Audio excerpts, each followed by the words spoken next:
Assalamualaikum warahmatullahi wabarakatuh dan salam sejahtera. Saya Nur Zahidah binti Sahaili, nombor matrik E176327. Saya merupakan pelajar di bawah seliaan Dr. Amir Fazlim. Pada hari ini, saya akan membentangkan artikel saya yang bertajuk Kewajaran Penggunaan Label Surf No Pork oleh pengusaha-pengusaha restoran di Malaysia.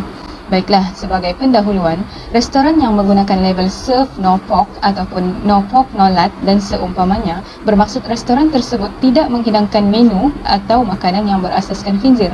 Restoran No Pork sering dijumpai di mana-mana pasaraya dan isu restoran No Pork ini tiada kesudahan di Sabah. Label ini sering digunakan oleh restoran-restoran yang tidak dipersijilkan halal oleh JAKIM, yang mana kebanyakan pengusaha restoran ini bukan beragama Islam. Sungguh pun begitu, sering kelihatan pelanggan Muslim yang makan di restoran tersebut. Oleh itu, objektif kajian ini adalah untuk mengenal pasti faktor penggunaan label Surf No Pork oleh pengusaha-pengusaha restoran di Malaysia. Hal ini dikatakan demikian kerana faktor penggunaan label Surf No Pork tersebutlah yang membawa kepada pertambahan restoran No Pork di Malaysia. Objektif kedua bagi kajian ini ialah untuk mengkaji isu dan kewajaran penggunaan label Surf No Pork kerana pada peringkat awal kajian ini, pengkaji beranggapan bahawa ianya sesuatu yang tidak wajar dan patut dikenakan tindakan oleh pihak berkuasa. Bagi mencapai kedua-dua objektif kajian dengan reka bentuk kualitatif ini, pengkaji menggunakan temu bual dan analisis dokumen sebagai cara pengumpulan data. Pengkaji telah menemu bual pengerusi Persatuan Pengguna Islam Malaysia PPIM. PPIM ialah sebuah pertubuhan bukan kerajaan iaitu NGO yang amat aktif dalam memperjuangkan hak dan pembangunan pengguna Islam dan selalu mengeluarkan kenyataan berkaitan isu-isu yang melibatkan agama Islam, terutamanya berkaitan halal.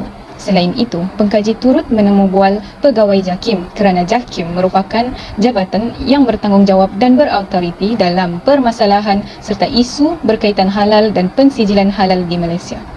Pegawai di Kementerian Perdagangan Dalam Negeri dan Hal Ehwal Pengguna KPDN HEP juga ditemu bual kerana penguatkuasaan halal ke atas bukan pemegang sijil pengesahan halal Malaysia SPHM adalah di bawah tanggungjawab KPDN HEP tertakluk kepada Akta Perihal Dagangan 2011. Setelah dikaji, faktor penggunaan label Surf No Pork termasuklah sebagai cara pengusaha restoran untuk mempromosikan atau mengiklankan restoran mereka dengan menyasarkan pengguna Muslim sebagai pelanggan mereka disebabkan ketiadaan sijil halal ataupun logo halal yang diiktiraf oleh JAKIM. Seterusnya, sikap pengguna Muslim dalam memilih restoran merupakan antara faktor pengusaha restoran menggunakan label ini. Pengguna Muslim juga ada yang tidak faham berkenaan konsep halalan thayyibah dan sering menganggap bahawa ketiadaan hidangan berasaskan khinzir sebagai lesen untuk mereka makan di restoran No Pork ini. Sikap pengguna Muslim yang suka mengikut trend terkini tidak menghiraukan bab halal dan haram. Yang penting bagi mereka adalah mengikut trend semasa. Label Surf No Pork juga digunakan untuk deklarasi bahawa tiada hidangan berasaskan khinzir di dalam restoran tersebut kerana selain Muslim, terdapat juga penganut ajaran Kristian yang tidak makan khinzir seperti penganut ajaran Kristian Roman Katolik dan Seventh Day Adventist iaitu SDA kerana patuh pada ajaran yang terkandung di dalam kitab mereka. Ada juga terdapat pelanggan yang merupakan vegetarian. Vegetarian ialah seseorang yang hanya mengambil makanan daripada hasil tumbuh-tumbuhan seperti sayur-sayuran, buah-buahan, legum, biji-bijian, bijirin dan kekacang. Faktor seterusnya ialah ketidakfahaman pengusaha restoran terhadap konsep halalan thayyibah. Pengusaha bukan Muslim ini tidak tahu bahawa haiwan yang tidak disembelih dengan cara Islam juga haram dimakan oleh orang Islam. Mereka beranggapan bahawa hanya daging babi sahaja yang haram dimakan. Maka tidak heranlah sekiranya mereka turut menghidangkan arak ataupun alkohol serta mencampurkan arak dalam masakan mereka. Dapatan bagi objektif kedua ialah isu yang timbul berkaitan penggunaan label Surf No Pork ini ialah isu halal dan haram serta isu ketahanan diri dan kesihatan.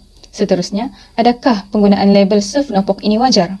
Penggunaan label ini adalah wajar sekiranya ia digunakan dengan niat suci hati pengusaha restoran untuk memaklumkan kepada penganut ajaran Kristian dan pelanggan vegetarian. Manakala penggunaan label tersebut menjadi tidak wajar sekiranya ia digunakan dengan niat untuk memperdaya pelanggan Muslim supaya mereka makan di restoran tersebut. Lebih-lebih lagi apabila mereka mengarahkan pekerja mereka untuk bertudung ataupun mereka menggaji orang Melayu untuk bekerja dengan mereka. Akan tetapi, penggunaan label ini tidak menjadi satu kesalahan di bawah Akta Perihal Dagangan 2011 Takrif Halal kerana label Serve No Pork bukan bermaksud ditanggung halal. Hanya pelanggan Muslim yang selalu mentafsirkan restoran sebegini sebagai halal. Kesimpulannya, pengusaha-pengusaha restoran sebaiknya tidak terus menggunakan label Serve No Pork walaupun ianya bukan satu kesalahan supaya pengguna Muslim tidak terdorong untuk makan di restoran tersebut. Meskipun begitu, pengguna Muslim perlu mengelakkan syubhah dengan memilih restoran yang dipersijilkan halal oleh JAKIM atau mana-mana badan yang diiktiraf oleh JAKIM. Kajian ini akan dapat membantu masyarakat bukan Islam, khususnya pengusaha-pengusaha restoran dalam memahami konsep halal dan thayyibah yang sebenar. Pengguna Muslim juga akan dapat memahami maksud di sebalik label Serve No Pork dan terus berhati-hati dalam memilih restoran. Penggunaan label ini tidak boleh dikatakan tidak wajar kerana ianya tidak bersalahan dengan mana-mana statut perundangan. Sebaliknya, pengguna Muslim sendiri perlu bijak dalam memilih tempat makan dan tidak mengikut hawa nafsu dan tren semata-mata. Sekian sahaja daripada saya. Terima kasih.